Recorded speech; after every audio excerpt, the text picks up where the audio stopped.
show. I'm Lauren Taylor. The headlines on Al Jazeera. A major fuel pipeline serving Paris's two main airports has been cut off during protests over French pension reform.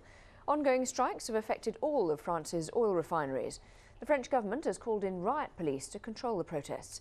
Al Jazeera's Harry Smith has more on the reaction from Paris.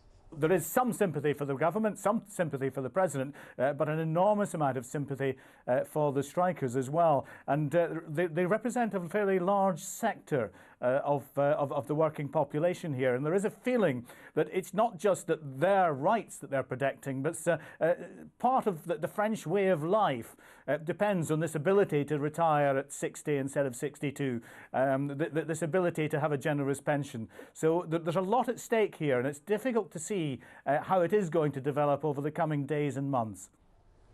The United States is reportedly disappointed over new plans for new Israeli homes in East Jerusalem.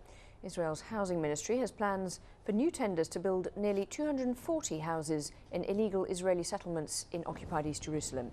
Shireen Tadros has more on what this means. According to much of the Hebrew press, this latest move signals the real end of the settlement freeze. Now, that moratorium never actually extended to include occupied East Jerusalem, but there has been a de facto freeze in construction in the east of the city for around 10 months or so. But the situation may be even more complicated than that, because it's been widely reported in the Israeli media that, in fact, the US were made aware that these tenders would be issued. So they, in fact, bargained the Israeli side down from 600 homes to around 240 or so. And the idea is that this was made part of a larger deal.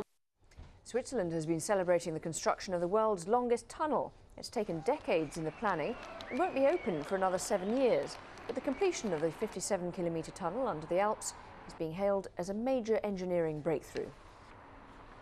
In Haiti, demonstrators have been blockading an entrance into the UN military headquarters in the capital, Port-au-Prince. UN security personnel clashed with at least 100 protesters. They fired into the air to disperse the crowds.